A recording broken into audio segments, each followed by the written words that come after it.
Eh bien, bonjour à nouveau, rebonjour, c'est la troisième fois que je dis bonjour aujourd'hui pour le live des Silver Echo Digital Days en mode déjeuner cette fois-ci. On a fait un petit déjeuner avec Silver Valley, on va faire un déjeuner avec le Synapse. Synapse qui organise très régulièrement, tous les 2 mois, des ateliers thématiques avec des grandes thématiques de la filière Silver Economy, de la transition démographique qui sont évoquées. Et dans le cadre des Silver Eco Digital Days, le Synapse nous fait le plaisir de rejoindre la série de webinaires pour parler d'une thématique assez importante, à savoir le levier de la politique fiscale. Comment accéder, comment favoriser l'accès aux produits et services de la Silver Economy grâce à ce levier de la politique fiscale. Et autour d'Éric Castelnau et d'Arnaud Dugluet, donc président et administrateur du Synapse, on retrouve Amir Reza Tofigui de la FEDESAP, Daphna Mouchtik du CINERPA, Antoine Grézeau de la FESP, David Zeissler, responsable communication partenariat d'ADEDOM, Éric Guillaume, président de Virage Viager, et Cyril Adjens, le président de France Silver Eco, de France Collectivité. Je vais couper mon micro, je vais couper ma caméra et cher Eric, bonjour, bienvenue, vous avez la main, vous êtes chez vous pendant 1 heure. Merci Jérôme. Je passe tout de suite la parole à Arnaud, notre président du Synapse. Arnaud, à toi. Bonjour. Merci. Bonjour à toutes et à tous. Moi, je vais faire une petite incursion rapide pour lancer effectivement le débat. D'abord, je suis très heureux d'être là avec vous ce soir, j'allais dire ce midi, et particulièrement faire du plateau réuni, puisque c'est l'ambition même du Synapse, et c'est la mission même du Synapse d'être un lieu d'échange, et on le prouve aujourd'hui. À la fois, on réunit les principales fédérations du secteur, à la fois associatives, mais aussi pure player privés, et des chefs d'entreprise. Je vous dis, ce lieu, cette zone démilitarisée, c'est l'ambition du Synapse pour les prochaines années. Et on a d'ailleurs quelques sujets d'importance qui vont venir, et quelques projets d'importance du style Agora qui vont venir alimenter cette réflexion. Juste un dernier petit mot pour prévenir les adhérents et pour vous rappeler l'importance de notre AG du 30 juin prochain, une AG qui se passera au centre de Paris, au Palais Brognard, au pôle Finance Innovation. Là-dessus, place au débat, à l'atelier. Merci Eric et bonne réunion. Merci Arnaud et surtout merci à vous tous les membres du Synapse qui nous regardez, aussi tous nos amis, et merci à Silver Echo de nous héberger aujourd'hui au milieu de ces Silver Digital Days. Je voudrais simplement, on va vous passer un petit slide pour présenter nos illustres intervenants, chacun de leur côté. Jérôme en a parlé.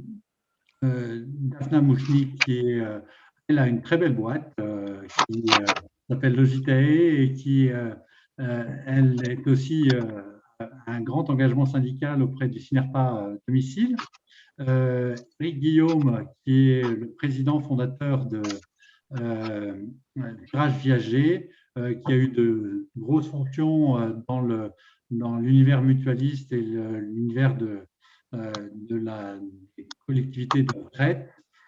David Rissler d'ADEDOM, qui est l'associatif qui va nous amener sa vision à lui particulièrement propre, qui est responsable que de la communication et du marketing. Amir Reza Tofigui, qui lui aussi a une superbe boîte Vitalliance qui travaille à la fois avec le champ du médico-social, le champ du handicap et le domicile. Cyril Edgen, qui est président fondateur de France Collectivité, mais qui a monté une marque qui a bien brandé, qui s'appelle Incomel, et qui travaille sur les protections, et lui qui est un fervent défenseur de la TVA 5.5.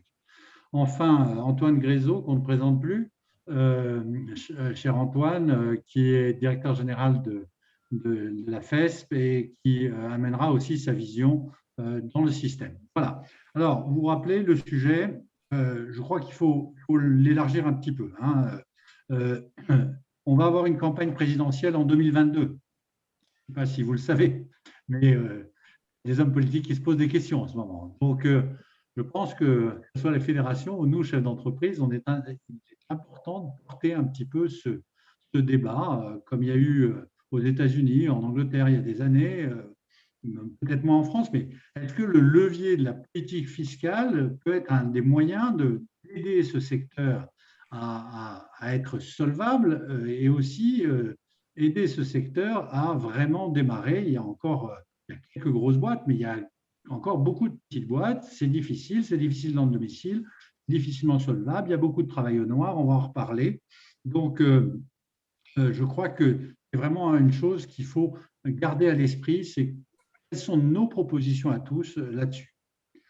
Pour à la fois le senior à domicile, mais le senior qui est en forme, qui est retraité, mais je rappelle que la retraite, c'est que la moitié de ce qu'on avait précédemment. Donc, on n'est pas riche parce qu'on est à la retraite.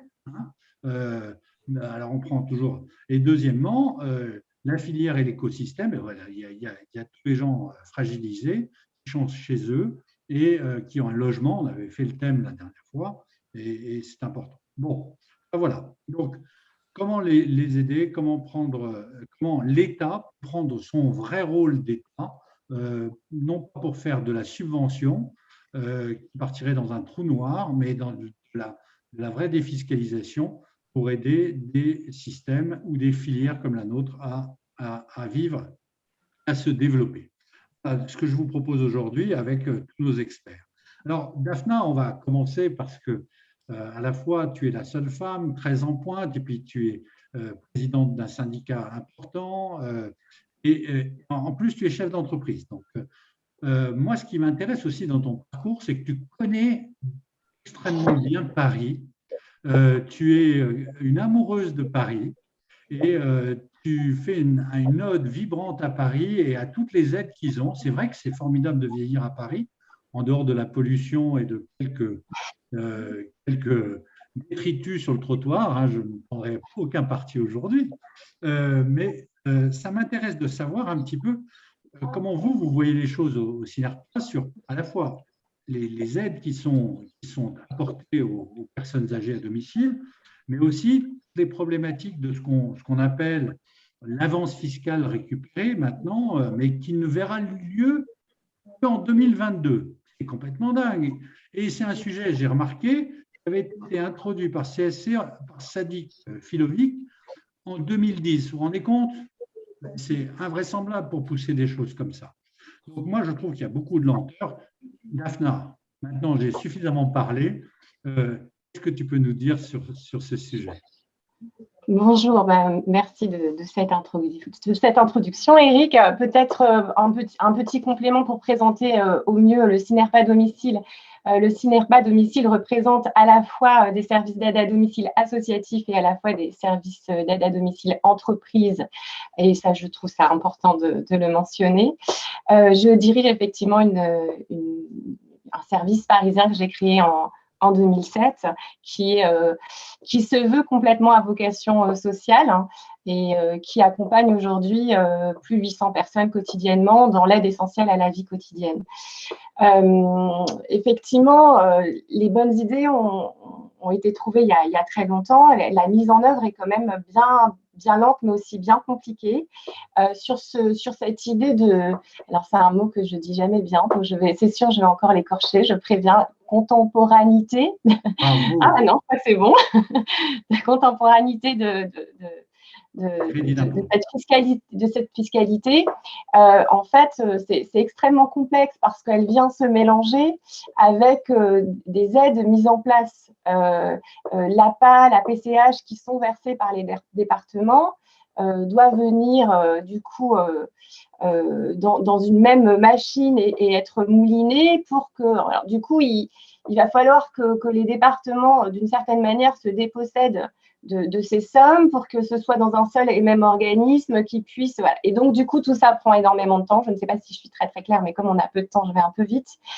Et donc, a priori, on verrait le jour de cette contemporanéité, notamment pour les personnes qui bénéficient d'un plan d'aide, mais pas seulement. Hein, cette contemporanéité, elle est là pour toutes les personnes qui ont recours à des intervenants à domicile, d'ailleurs, hein, pas uniquement un service d'aide à domicile, mais cette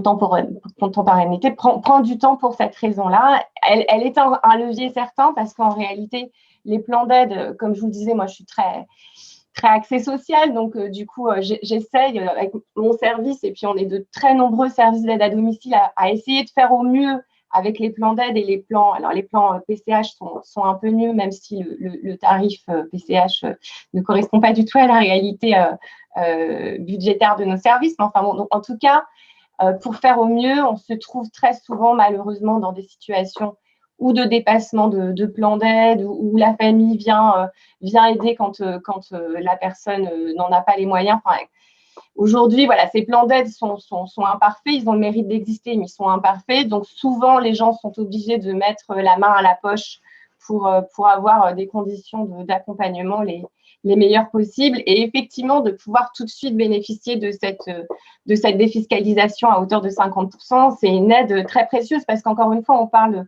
d'intervention vitale, on parle de gens qui ont besoin d'aide au lever, d'aide au coucher, de préparation de repas. Et donc, il est urgent de mettre en place toutes les mesures qui pourraient faciliter ce soutien, et effectivement, ça traîne. Ouais. Il y a aussi d'autres signes qui ont été, d'autres mesures qui ont été prises qui sont peut-être plus invisibles pour les gens, mais notamment là, cette histoire d'exonération de charges en deçà de 1,2% du SMIC. Alors, là aussi, cette exonération de charges, ça permet aux services d'arriver à équilibrer plus ou moins bien leur équilibre budgétaire, mais ça n'envoie pas forcément un bon signal, parce que ça veut dire que si on décide de mieux rémunérer les personnes, ce qu'on souhaite, parce qu'on a un vrai sujet là sur l'attractivité de nos métiers, et sur en réalité, la difficulté de nos services n'est pas de trouver les gens à accompagner. Les gens à accompagner, et voilà, la population vieillissante, elle est là. La difficulté pour nos services, c'est d'avoir le personnel de qualité, impliqué, en nombre suffisant, pour accompagner toutes ces personnes-là, et les signes envoyés pour à la fois améliorer leurs conditions de travail et leurs conditions de rémunération là, ces dernières années ne sont quand même pas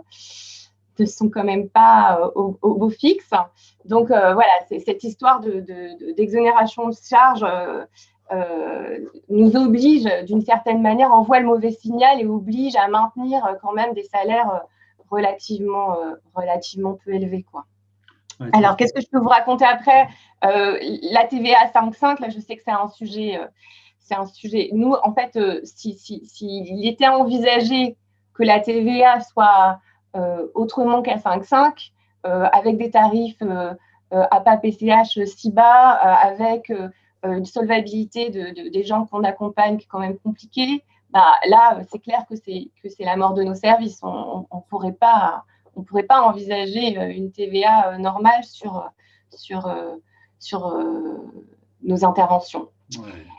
Voilà, très très rapidement, sur des sujets sur lesquels quand même je ne suis pas la plus à l'aise. Moi, je me serais pas comme ça dit tout de suite que c'était une experte de sujet, mais en tout cas, dans la réalité quotidienne de nos services, voilà ce que je peux vous en dire. Bravo, parce que tu as bien résumé cette problématique de la contemporanéité du crédit d'impôt. En gros, effectivement, on doit pouvoir déduire quand on sort 100, on paye 50 seulement, alors qu'à l'heure actuelle, vous sortez 100 et vous serez remboursé de 50 l'année suivante, l'année prochaine. Donc, en 2022. Mais il reste des tas de choses à faire, je pense que vous allez en parler, notamment le fait que les travaux, ce n'est pas le cas, c'est juste sur les aides ménagères. Alors, c'est bien pour notre secteur, mais il reste d'autres choses à faire dans l'adaptation du domicile. Et ça fait partie des propositions qui ont été faites par la filière et qui restent très importantes. Pardonne-moi juste, Eric, c'est parce que tu as dit aide ménagère. Alors, je crois vraiment que de mal nommer les choses, c'est de compliquer vous la connaissez par cœur, cette phrase. Et donc, non, mais il n'y a pas de mal, c'est une histoire de sémantique et je pense qu'il va falloir que tous ensemble, on reprenne et voilà, les auxiliaires de vie qui travaillent à nos côtés ne sont pas aides ménagères. Non, les aides interviennent dans la globalité des actes essentiels de la vie quotidienne. Et en fait, il va falloir vraiment expliquer aux gens quels sont vraiment le premier agent de proximité dans la limite même de l'aide et du soin. Et donc, il faut vraiment, vraiment bien les nommer. Elles sont auxiliaires de vie. On peut dire aide à domicile aussi, mais aide ménagère, c'est vraiment trop réducteur. Mais c'est bien, parce que non, mais c'est bien ce lapsus, Eric, parce que ça me permet juste de pouvoir le dire. Et ça, c'est vraiment c'est un lapsus sujet qui me révélateur. tient bien à cœur. C'est un lapsus révélateur du fait que, effectivement, je souhaitais partir l'aide aux personnes fragilisées et c'est l'aide à domicile. Eric, Guillaume, je me tourne vers toi parce que, effectivement, ce qui nous intéresse là, c'est sur le plan des successions aussi, qui est une autre partie du droit, hein, de la fiscalité. Tu as monté une société qui est magnifique, on en parlera 2 minutes, mais en fait, est-ce que tu peux nous dire sur la solvabilisation des seniors ou de leur famille pour pouvoir effectivement soit vivre chez eux, soit pouvoir s'ouvrir un autre logement plus adapté ou mieux adapté ou en institution, eh bien, ton système est formidable. Alors, le système, en 2 mots, j'espère que je ne vais pas me tromper une fois encore et que Arnaud m'applaudira avec son petit rire coquin, mais le viager mutualiste qui est extraordinairement solidaire est intéressant. Alors, explique-nous dans ton schéma comment la fiscalité marcher et peut nous aider et surtout aider les seniors et la filière à pouvoir effectivement donner un petit peu d'argent frais dans ce système.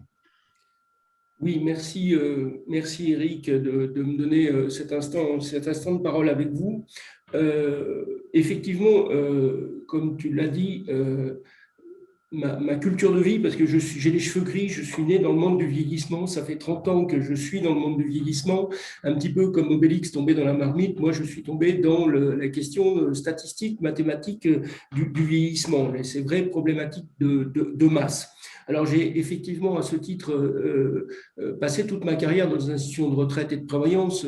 Eric, tu parlais tout à l'heure du niveau de la retraite qui est au mieux 50%, mais souvent en dessous pour des cadres notamment le niveau de rémunération et de maintien de pouvoir d'achat diminue fortement avec la retraite. Et au travers de ma carrière, au-delà de ces problèmes de retraite, j'ai eu la chance de diriger des groupes d'EHPAD, donc une vraie… Je tire de cette expérience-là au milieu des fédérations auxquelles vous m'invitez aujourd'hui, et merci parce que, comme disait le président, je suis un pure player privé à côté aujourd'hui, après 30 ans de paritarisme. Comment on peut solvabiliser les seniors, parce que c'est ça dont il s'agit. On emploie souvent l'expression les seniors, les retraités sont riches. Je dirais non, les retraités ils sont riches de patrimoine et pauvres de trésorerie. Riches de patrimoine parce que l'histoire de l'immobilier leur a permis de constituer très souvent un patrimoine. Je dirais à ce titre-là, je donnerai 4 chiffres. 72% des retraités en France sont propriétaires, ce qui est très différent de pays voisins, notamment l'Allemagne qui a 58%. Je dirais aussi que 94% des retraités souhaitent rester à domicile. Ça ne s'oppose pas dans un parcours de vie, bien évidemment, ni au RSS, ni aux EHPAD. On a un parcours de vie, on a un temps de vie qui correspond à ces questions de santé, ces questions… Et quand on est à domicile, on a besoin, comme disait tout à l'heure Daphna, d'auxiliaires de vie. Donc, la mission de Virage Viager, l'ADN de Virage Viager, de la société que j'ai constituée il y a 10 ans, est de dire mais comment, en termes macroéconomiques, on répond à ce problème. Je dis en termes macroéconomiques, pourquoi ? 16 millions de retraités aujourd'hui. 4,3 millions de retraités ont entre 75 et 85 ans. Et ce chiffre va doubler dans les 10 ans. Donc, le mur du vieillissement, le mur ce qu'on a appelé papy-boom, est dedans. Nous sommes dedans. Nous sommes en face de ce mur. Alors, quand on regarde, mais comment peut-on financer ce parcours de vie ? Si on considère que l'épargne est faite pour des épargnés, et pas pour emmener dans sa tombe, veuillez m'en excuser de l'expression. Il faut bien penser que l'immobilier que l'on a constitué peut nous loger et peut nous le restituer après.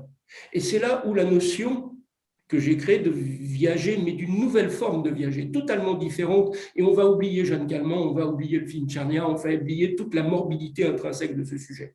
Comment on part d'une modalité fiscale et du Code civil en France, qui est une modalité, une forme de démembrement de propriété, comment on part de ça pour en faire quelque chose qui, à la fois, solvabilise les seniors, monétarise leur patrimoine, donne de la liquidité à la pierre. Et en ça, nous avons effectivement constitué deux choses, deux novations totalement, et qui ont amené ce que, Eric, tu appelais le viager mutualisé.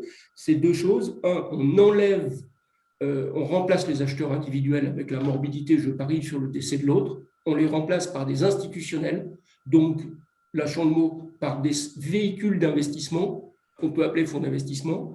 Et deux, on enlève la rente, qui structurellement est morbide, et on paye un capital tout de suite. Et c'est là où on fait le lien avec la notion que vous ameniez. C'est cette notion, c'est qu'à partir du moment où un retraité va rester chez lui, va rester à domicile sereinement, mais qu'il va être solvabilisé par la liquidité du patrimoine qu'on va lui donner, parce que l'institutionnel va acquérir la nue propriété du bien, mais va laisser un droit d'usage et d'habitation à vie aux seniors, eh bien le retraité de fait est solvabilisé et il peut financer aussi bien les services à la personne dont il a besoin que éventuellement l'EHPAD pour le conjoint, parce qu'on sait que c'est des situations extrêmement difficiles quand il y en a un qui veut rester à la maison et l'autre, il faut financer et la retraite ne permet pas de le faire, et qui peut aussi éventuellement, faire des donations, parce que c'est plus intelligent de préparer sa donation et de préparer ses successions quand on est vivant que quand on est décédé. Et dans des familles recomposées aujourd'hui, et ce ne sont pas, je ne parle pas des familles sans enfants, faire une donation, c'est faire une donation préparée demain. Et pour préparer demain, il faut avoir la liquidité. Donc la liquidité pour mieux vivre aujourd'hui et la liquidité pour préparer demain.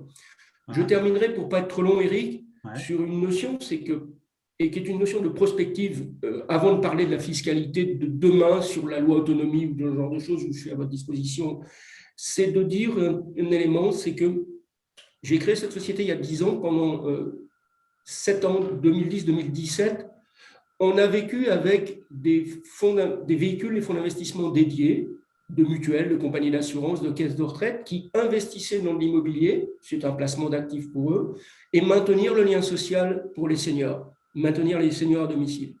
Cette période de 7 ans nous a donné des capacités de financement de l'ordre de 50 millions d'euros par an. C'est peu. Mais depuis 2017, les unités de compte en assurance vie, c'est un nouveau véhicule, nouvelle possibilité où les jeunes épargnent dans des véhicules financiers qui permettent aux seniors de rester à domicile.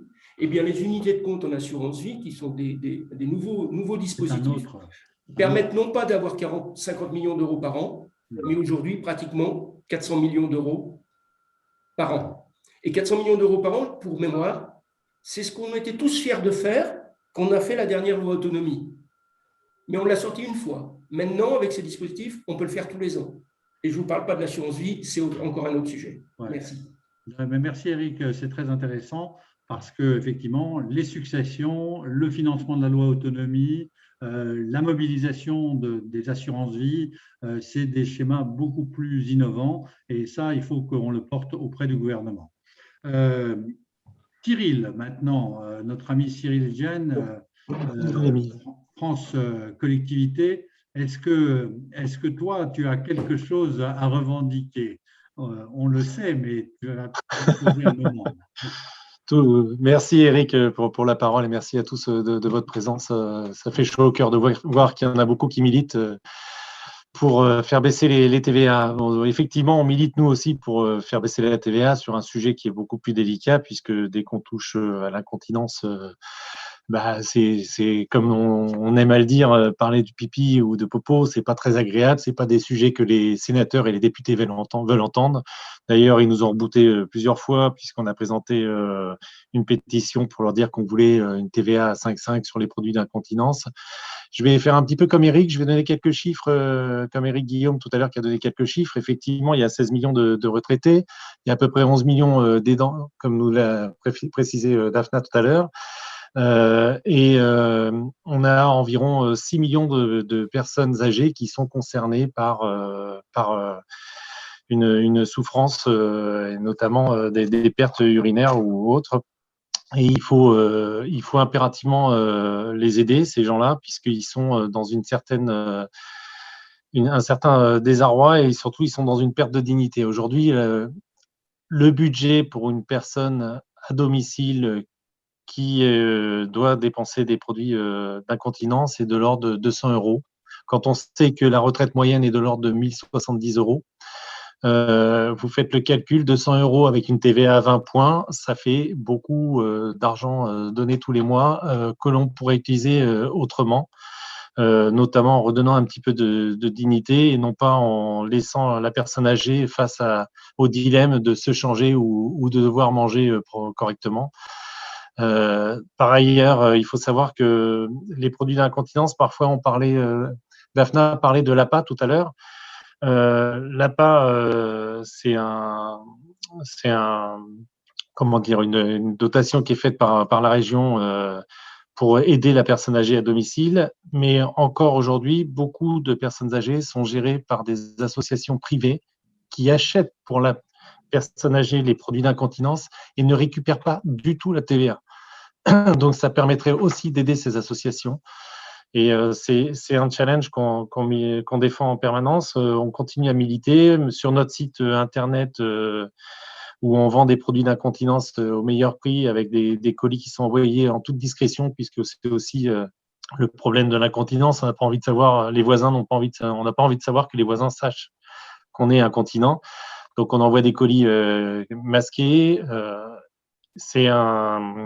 L'incontinence, je veux dire, chez les personnes âgées, il faut vraiment les aider et récupérer cette TVA qui est le 14,5% en trop qui est versé, qui représente à peu près 40 à 50 € par mois de budget pour un particulier, pour un retraité à domicile. Ça fait quand même des sommes de l'ordre de 600 € par an. 600 € par an, croyez-moi qu'une personne âgée, que ce soit nos mères, nos pères, peuvent retrouver un petit peu de dignité ou pourraient se payer peut-être un coiffeur et sortir de chez eux plutôt que de vivre dans la honte en devant choisir entre se changer ou manger. Voilà, c'est à peu près tout ce que je peux dire. On est monosujet sur l'incontinence, je suis désolé, mais si vous voulez nous aider, vous pouvez signer la pétition. On défend ça auprès des parlementaires et on espère bien que dans le prochain budget de l'État, on arrivera à faire passer cette TVA à 5,5. Certains parlementaires, députés ou sénateurs font l'amalgame de l'incontinence avec l'incontinence pour les enfants. C'est pas du tout le même sujet. Les enfants, les parents en question qui ont des enfants touchent déjà des aides, des allocations familiales qui viennent compenser ça, et c'est un sujet passager chez un enfant puisque ça dure 2 ans, 3 ans. Mais l'incontinence chez une personne âgée, ça peut démarrer aux alentours de 65 ans jusqu'à la fin de leur jour. Et on sait bien qu'aujourd'hui, les personnes meurent de plus en plus âgées. Donc, ça peut durer jusqu'à 95 ans. Ouais, merci. Voilà, merci Eric. Il y avait un autre sujet qui était intéressant aussi, c'est la comparaison européenne dont on a préparé. Effectivement, j'en ai pas parlé et ça fait partie de notre guerre avec les députés, c'est que les députés font également l'amalgame en disant oui, mais dans les autres pays d'Europe, ça se passe pas comme ça. Sauf qu'ils ont oublié certains détails. En Belgique, la TVA sur ces produits est à 6 points. En Hollande, elle est à 9 points. Et aujourd'hui, nous, notre propre entreprise, site internet commercial, se fait concurrencer par des pays frontaliers. Et donc, c'est de la recette fiscale en moins pour la France. Et on essaye de leur expliquer ça et on s'y attelle aussi. Et c'est juste aussi pour dire que dans les autres pays, ils ont déjà fait le pas d'abaisser la TVA sur ces produits puisqu'ils considèrent que c'est un produit sensible et qui permet de maintenir les personnes à domicile chez eux. On ne va pas être en retard une fois de plus. Merci Cyril de cette perspective un petit peu européenne. Bon appétit. Voilà. Merci. Et n'hésitez pas à retrouver notre petite pétition. Hein. On est tous là, des fervents défenseurs. Parfait. Voilà, et on milite. Merci. Merci beaucoup, Cyril. On va passer maintenant à Adedom, représenté par David Zesler. David, tu représentes avec ton syndicat 400 associations. Donc, c'est un merveilleux travail que vous faites tous les jours à domicile pour les seniors.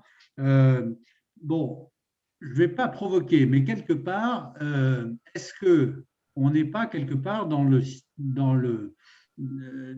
système de la distorsion de concurrence? Parce que maintenir des associatifs avec des récupérations de TVA, avec des financements particuliers, et puis des privés pour players privés, c'est jamais très évident. Donc, comment toi tu vois les choses? Comment votre fédération voit les choses?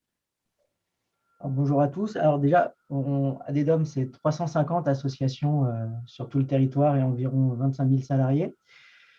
En fait, nous, non, justement, on ne récupère pas la TVA. Les associations ne sont pas assujetties à la TVA. Et comme le disait bien Cyril, si une association achète des produits pour les personnes qu'elles accompagnent, elle ne récupère pas la TVA sur ces produits. Hein. Il y a une distorsion de concurrence, du coup, effectivement, avec le lucratif. À ce niveau-là, effectivement. Bon, après, chacun, il y a des, comme je t'expliquais, Eric, il y a aucun système n'est parfait, ni le lucratif, ni l'associatif. Il y a certains avantages dans l'un et certains avantages dans l'autre, par exemple. Et maintenant, depuis Borloo, depuis que justement le lucratif est arrivé à plein sur le champ des services à la personne et de l'aide à domicile, le lucratif en contrepartie, en tout cas nous, en contrepartie de ne pas être soumis à la TVA, on ne peut pas faire de publicité. Hein. On voit des pubs un peu partout. Moi, quand je prends le métro dans Paris, en fonction des campagnes, je vois des pubs de O2, de Shiva, etc., pour pas les nommer. Nous, nos associations ne peuvent pas faire ça. Et là aussi, on peut parler de distorsion de concurrence. Donc, il y a effectivement certains avantages d'un côté, certains avantages de l'autre. Ça ne serait pas plus simple de faire tout le monde la même chose? Pourquoi pas? Pourquoi pas? Moi, à ce niveau-là, c'est pas moi qui vais juger. Mais pourquoi pas, j'en sais rien. Voilà. Mais voilà, historiquement, effectivement, les associations ne sont pas soumises à la TVA et je pense que ce n'est pas forcément un avantage, ce n'est pas toujours un avantage. Après, pour revenir sur la contemporanéité, je me suis entraîné à le dire, du crédit d'impôt, on est en ligne avec Dafna et là, on voit bien qu'il n'y a pas de ligne, il y a de fracture. Hein, et évidemment, c'est une bonne nouvelle pour tout le monde. Et c'est une bonne nouvelle d'autant plus pour les personnes que nous accompagnons. Là, on parle bien de l'aide, on parle des personnes qui sont à la retraite, on parle des personnes qui ont souvent des revenus assez modestes et pour qui ce système existant jusqu'à il n'y a pas très longtemps de crédit d'impôt où on était remboursé 18 mois plus tard quand on faisait sa déclaration d'impôt et même aujourd'hui on reçoit 60% en janvier et les 40% restants en juillet, c'est quelque chose que beaucoup des personnes que nous accompagnons au quotidien ne peuvent pas se permettre. Tout simplement, ils ne peuvent pas être les banquiers de l'État. Alors, quand on parle du service à domicile, de ménage, d'aide, de garde d'enfants à domicile pour des personnes qui sont actives, certains peuvent, effectivement, ou peut-être la trésorerie pour pouvoir le faire, mais les personnes qu'on accompagne, quoi qu'il arrive, ne peuvent pas le faire. Et à ce titre-là, c'est absolument une très bonne nouvelle. Après, il y a quelques points d'interrogation, et Dafna avait commencé à les soulever, c'est la machinerie. Et là, je suis encore une fois comme Daphna, je ne suis pas le spécialiste de la question. Il y a toute la machinerie administrative qu'il va y avoir derrière, parce que qui dit remboursement de 50%, ça veut dire que nos structures elles vont être payées finalement 50% de leurs coûts. Comment va être récupéré les 50% du fait du crédit d'impôt? Est-ce que ça va être de l'administratif pour les structures, donc là du temps? On sait que déjà elles sont tout au taquet, hein, donc ça veut dire du temps homme en plus, est-ce qu'il faut recruter? Donc ça veut dire un coût, ça veut dire une augmentation finalement du coût in fine. Donc il y a encore des questions qui se posent à ce niveau-là, même si, encore une fois, ça reste une très très bonne nouvelle. J'avais vu passer des sondages de nos amis de la FESP.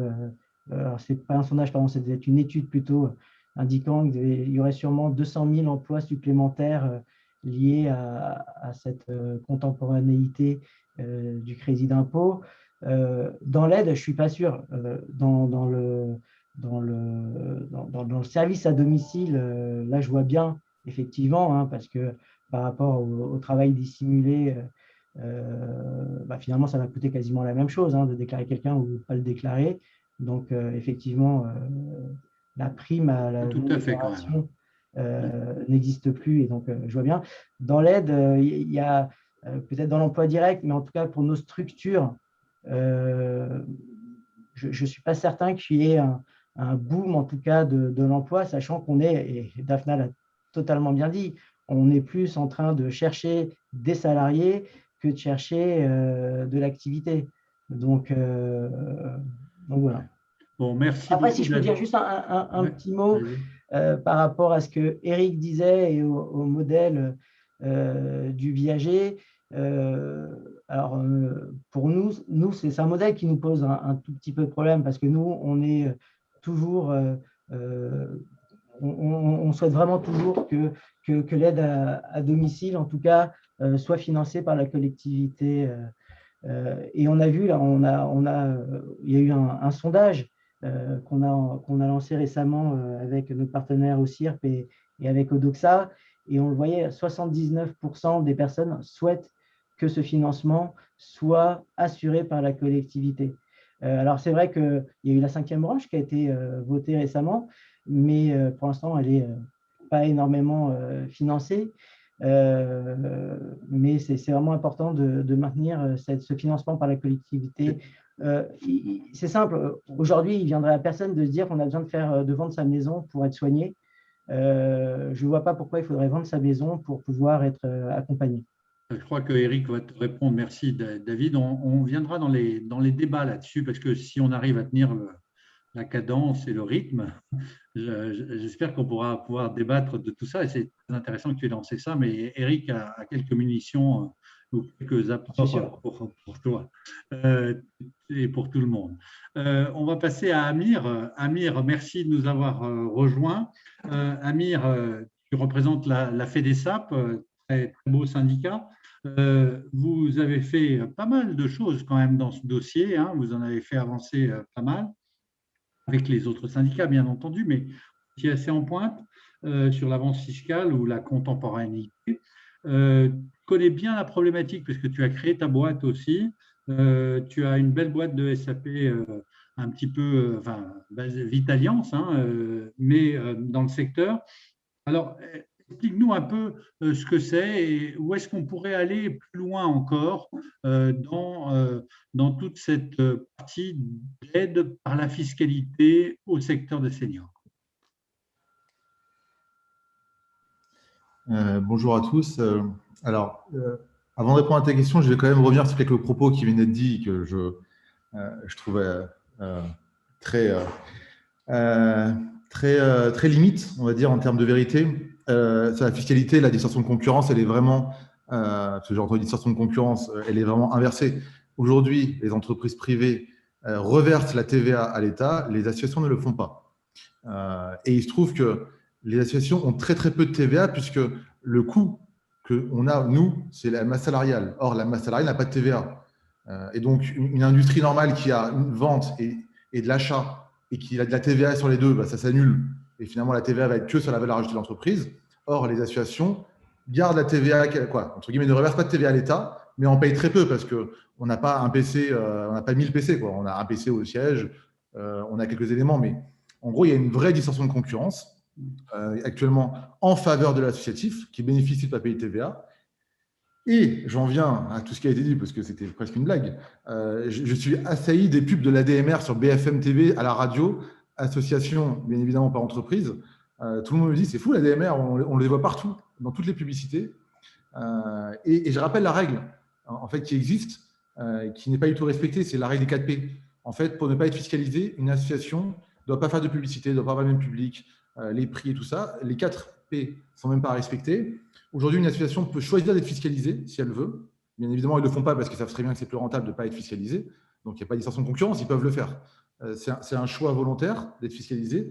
Et lorsqu'on fait de la publicité, on doit être fiscalisé. Donc, aujourd'hui, on est sur on va dire, une tolérance française parce qu'en France, on est un des derniers pays qui considère que le statut fait foi et que donc, parce qu'on est associatif, on va dire, on a un peu ce sacro-saint de on peut ne pas respecter la loi. Donc, voilà, je ne voulais pas rentrer dans ça parce que ce n'est pas le sujet, mais quand j'entends 8 fois le mot lucratif, j'ai l'impression qu'on est en train de passer un message. Dire lucratif, c'est comme dire des aides ménagères, en fait. C'est un peu être décalé par rapport à la réalité du marché. En fait, ce n'est pas lucratif, association, c'est des entreprises privées commerciales versus des entreprises privées associatives. Même les associations parlent d'entreprises privées, donc voilà, je pense que il faut abolir les mots qui sont des mots de l'ancien monde, lucratif, aide ménagère. Il faut maintenant, voilà, on est au XXIe siècle, on est tous, on sort un peu des combats de chapelle. Voilà, un peu, voilà. Je voulais juste redire ça parce que j'ai quand même été assez gêné par l'intervention juste avant. Ensuite, sur. Il a dit qu'il n'était pas contre, juste, je ne sais pas pour le défendre, mais il a dit qu'il n'était pas contre, à titre perso, je pense, des deux, mais je suis d'accord. Je dis juste que nous, on n'a pas le choix de. Tu as raison de réagir, c'est bien. Nous, on n'a pas le choix de payer la TVA. Les associations ont le choix de la payer si elles veulent. Donc, si elles ne le font pas, c'est bien qu'il y ait une raison. Ouais. Voilà. Donc, ensuite, pour revenir sur le champ de la fiscalité un peu global, on est un secteur, alors je vais parler pour le domicile parce que je parlais de ce que je connais, on est un secteur qui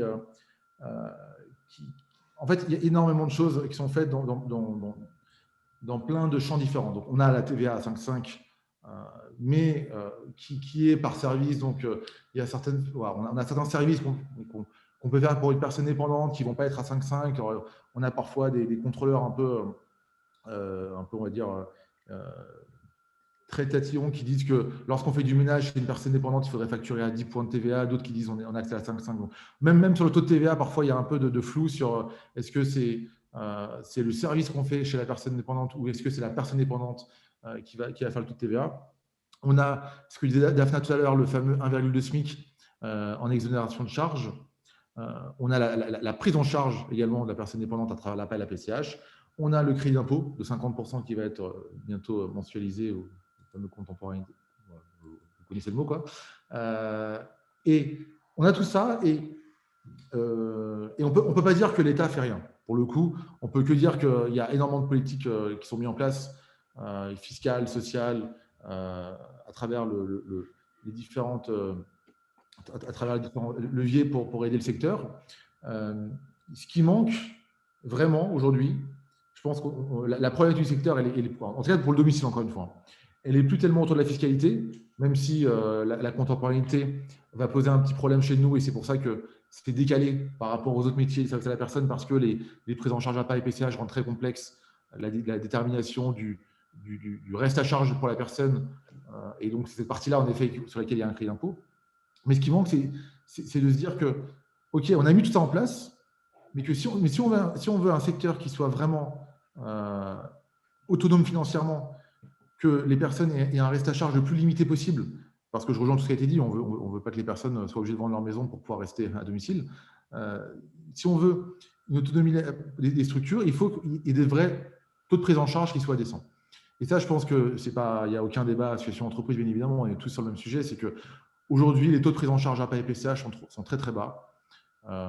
Et là, toutes les fédérations, je peux parler pour le champ privé, FESP et SINARPA, mais je ferai aucune injure au secteur associatif qui se bat pour sur les mêmes sujets. On a besoin d'avoir des vrais taux de prise en charge qui permettront finalement d'avoir un secteur qui est autonome, qui a un vrai modèle économique, et qui n'est pas là à tout le temps devoir chercher la petite fiscalité supplémentaire ou la petite dérogation supplémentaire, et qui vraiment peut avoir des vraies politiques salariales, peut avoir des vraies politiques qualité poussées. Voilà.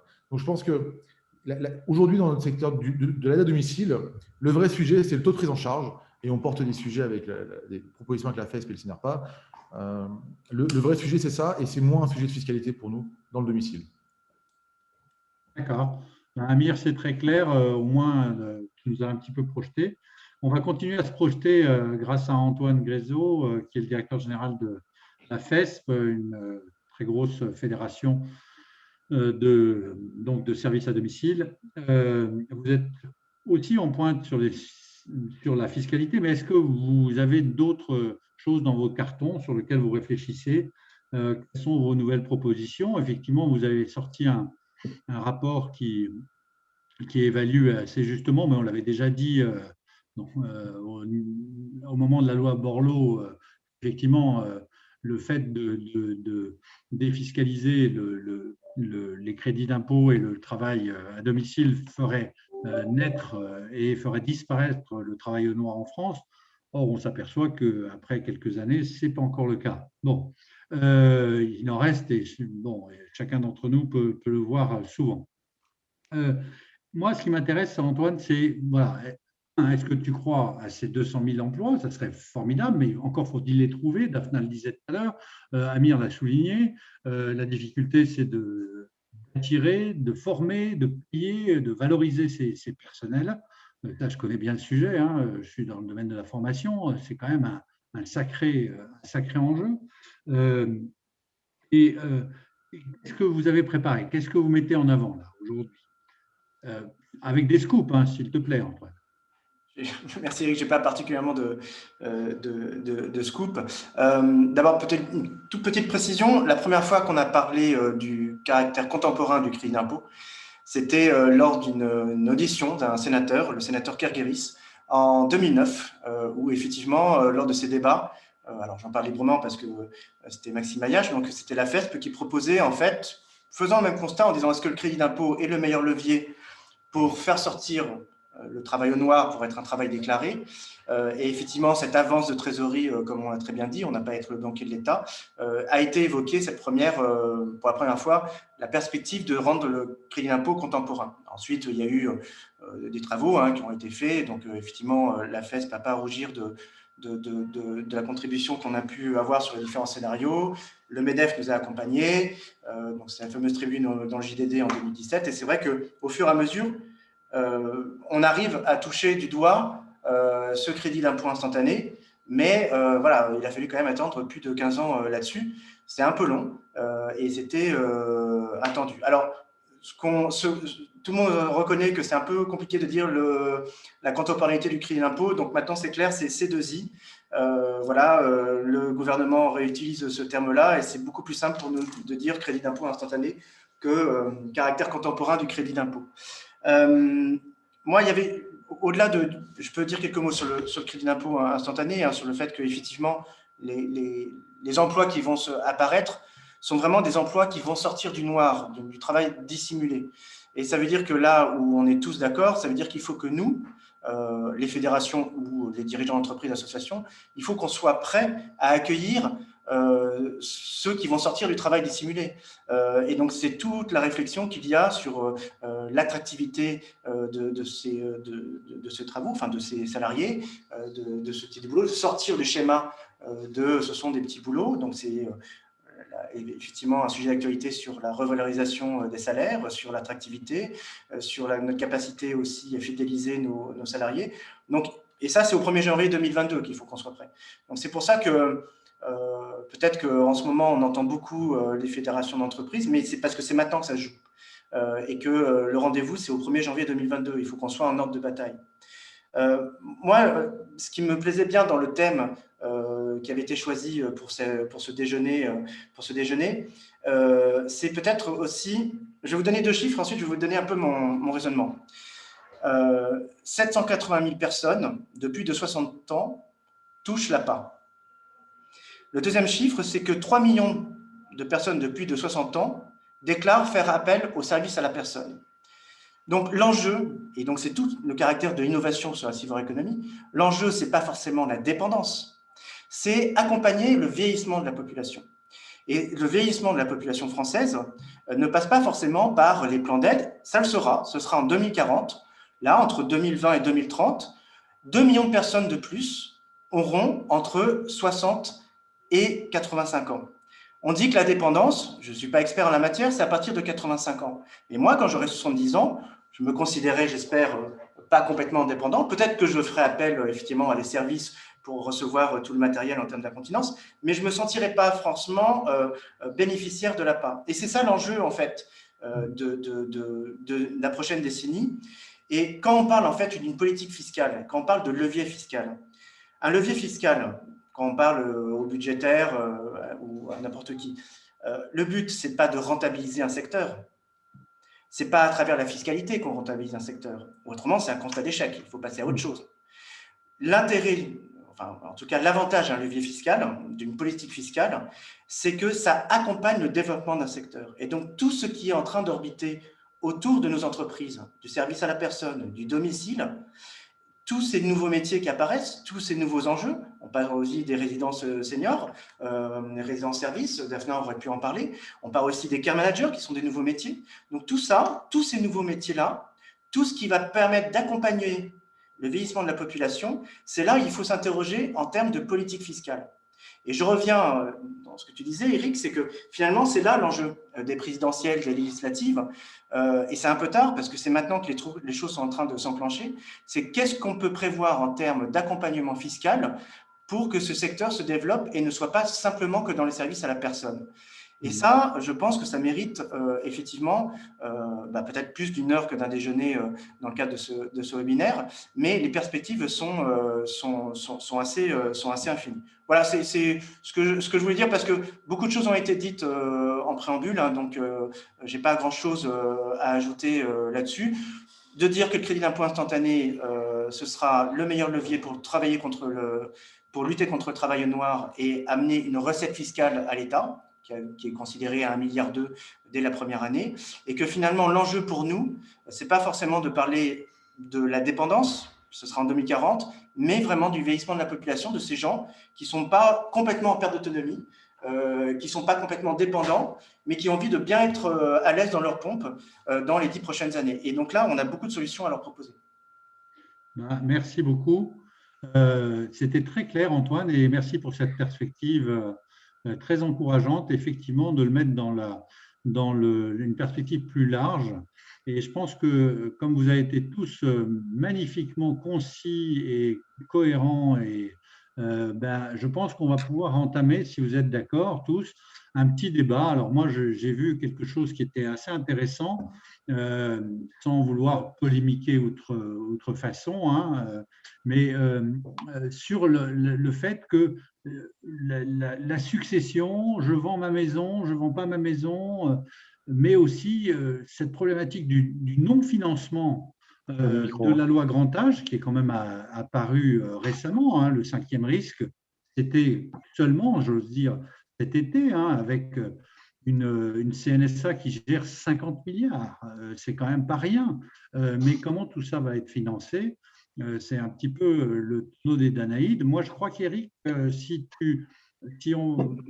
après, je vous laisserai librement débattre, mais je te lance je dirais le bâton pour commencer, non pas à nous battre, mais pouvoir nous expliquer un peu comment tu vois les choses, toi. Merci Eric. D'abord, je voudrais remercier tout le monde et féliciter tout le monde parce que chacun assume avec transparence ses positions et je crois que c'est l'intérêt justement, je trouve, du Synapse, c'est d'avoir des chefs d'entreprise qui s'expriment, qui prennent des positions même si elles sont opposées et c'est la contribution que je trouve extraordinaire. Dire à Antoine Grisot qu'effectivement, je partage que on ne peut pas réduire la problématique que nous avons du vieillissement aujourd'hui à la seule question de la dépendance, la perte d'autonomie, des maladies apparentées d'Alzheimer, 800 000 personnes versus 2 millions, bon, peu importe. On ne peut pas le réduire, effectivement, il faut prendre de la hauteur vis-à-vis de ce sujet. et sans répondre directement à David sur la question du viager, ce n'est pas ça le problème. Je crois que si on voit qu'aujourd'hui, et je peux comprendre ce qu'on dit, ce n'est pas aux particuliers de financer ce que devrait être le devoir de la nation. Je peux l'entendre, on peut tous l'entendre, on peut l'apprécier, on peut dire que ça nous pose une question sociétale majeure sur le système économique de la France. Toujours est-il que quand on veut faire quelque chose, il faut qu'on trouve les moyens de le faire. Or, aujourd'hui, peut-on toujours attendre de la nation le financement de tous nos besoins sur un vieillissement de 16 millions de personnes? Où va-t-on trouver le cash nécessaire? Et c'est là où je dis tout à l'heure, la loi autonomique de quelques années, et je rends hommage à notre ancienne secrétaire d'État aux personnes âgées, est-ce que 450 millions, qui était génial, est-ce que c'était suffisant? Ben non, ça suffit à peine pour un an. Et c'est là, je crois, qu'il faut voir que toutes les solutions peuvent venir. Dans certains cas, le domicile et la monétisation du domicile, qui n'est pas du viager traditionnel, parce que je ne veux pas de rente, parce que la rente, c'est morbide, et là, je partage en termes de valeur sociale, mais le viager mutualisé sous une forme institutionnelle, ça peut permettre à des retraités de transformer leur liquidité, leur immeuble totalement illiquide, en liquidité, et donc mieux vivre et payer effectivement les auxiliaires de vie. Mais je voudrais prendre un tout petit peu de recul, merci Eric pour l'instant, en regardant deux choses. On a pensé tous que financer la 5e branche, financer la loi grand âge, ça viendrait sur le fonds de réserve des retraites. Loupé, il n'y en a plus. On a tous pensé que ça viendrait par la ponction sur la CRG, CRDS quand elle finirait en 2024. Loupé, il n'y en a plus. Donc on attend quoi? On attend peut-être qu'on crée une nouvelle cotisation sociale à la charge des entreprises? On attend une nouvelle cotisation salariale à la charge des salariés? Alors, je voudrais qu'on regarde autre chose, juste autre chose. Tout ne peut pas venir de la fiscalité, mais regardons des choses quand même. Aujourd'hui, les encours d'assurance vie, je parle des encours assurance vie en France, 1800 milliards d'euros sont placés en assurance vie. La collecte d'assurance vie des 4 derniers mois 2021, 6,3 milliards d'euros. Est-ce qu'il ne serait pas intelligent pour les pouvoirs publics et les politiques, et Éric Castelnau parlait de présidentiel, de tracer cette épargne et que cette épargne-là n'aille pas forcément s'investir dans l'immobilier à Miami ou de l'immobilier à Berlin, mais que sous réserve d'avantages fiscaux, elle s'investisse dans l'ensemble du parcours de vie, je dis bien l'ensemble du parcours de vie des seniors, c'est-à-dire domicile, RSS, EHPAD. Utilisons l'épargne des jeunes, et c'est de la finance intergénérationnelle, hein, c'est concret, l'épargne des jeunes, qui est placée pour 20 ans, 23 ans de la capitalisation aujourd'hui. Je ne parle pas de la répartition, je parle de la capitalisation. Utilisons l'épargne des jeunes, traçons cette épargne, c'est assez facile pour Bercy. Hein. Quand Bercy trace aujourd'hui l'épargne pour un Pinel, on peut très bien tracer l'épargne sur l'assurance vie, sous réserve que ce soit investi dans le monde du vieillissement au sens large. Ouais. Ce ne sont pas des choses qui sont très compliquées, ce sont des choses qui dépendent d'un pouvoir politique. On risque d'être coupé. Merci beaucoup, Eric. On risque d'être coupé, malheureusement, pour ce débat qui est passionnant. Merci, Daphna. Merci tout le monde. On sait que vous êtes tous là. S'il y a quelqu'un qui veut réagir, mais sinon, ça va. Jérôme va nous accueillir parce qu'il enclenche un nouveau séminaire. Le déjeuner est fini. J'espère que vous avez bien déjeuné. Eric, vous êtes bien nourri de tout ce que… Eric, il nous reste quand même allez, 2 minutes 30 si quelqu'un, par rapport à ta question, peut lever la main. Jérôme arrive. Il nous reste 1 minute 30 parce que ça me paraît quand même un sujet important. Voilà. Et est-ce que, Daphna, tu veux réagir peut-être? Vous m'entendez? Pardon.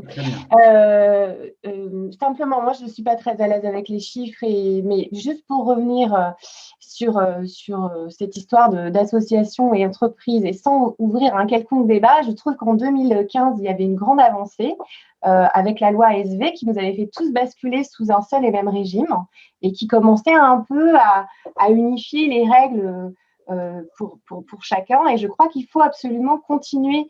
Comme je vous disais, ma fédération représente à la fois des associations qui, pour beaucoup, se sont créées au moment de la loi Borloo en 2005. Je crois qu'il est important de continuer à réfléchir à cette harmonisation, de réfléchir à ces règles communes, parce que, in fine, l'auxiliaire de vie qui se rend auprès d'une personne accompagnée, excusez-moi, c'est vraiment mon prisme, moi c'est vrai, le grand âge ne résume pas, la personne âgée, la personne retraitée ne se résume bien évidemment pas au public que nous accompagnons, mais moi c'est d'eux dont j'ai envie de vous parler. En tout cas, la personne qui nous fait venir, elle n'a pas à se soucier du statut du service auquel elle fait appel et elle doit bénéficier des mêmes dispositifs et le salarié qui se rend auprès d'elle doit être rémunéré et soutenu de la même manière également. Donc voilà, il faut continuer à tendre vers des règles et des financements communs. Et effectivement, je rejoins Amir en disant que c'est vraiment en finançant la prise en charge de la perte d'autonomie sur le plan homogène et national que nous y arriverons avec des tarifs et un fonctionnement qui correspond à la réalité de nos services. Merci Daphna. Il nous reste 45 secondes. Antoine, Amir, tu veux rajouter exprimer sur la dernière session? Attention là. Non, pas spécialement. Non, Voilà. Merci Amir. Il nous reste à vous remercier. Oui, merci beaucoup. Merci de vous remercier à tous les intervenants, tous les membres. Et puis rendez-vous au Palais Brognard le 10. Vous pouvez vous inscrire sur le site du Synapse. Le 10. À très bientôt et merci pour On va switcher. Merci beaucoup à tous. Merci beaucoup à tous. On va quitter le direct. Bon après-midi ensoleillé. Je vous souhaite ne l'oubliez pas, on est tous égaux. Et je vous souhaite à tous longue vie et prospérité. Merci. Et dans un autre webinaire. Ciao, ciao. Merci beaucoup. Merci et bon soleil à tous.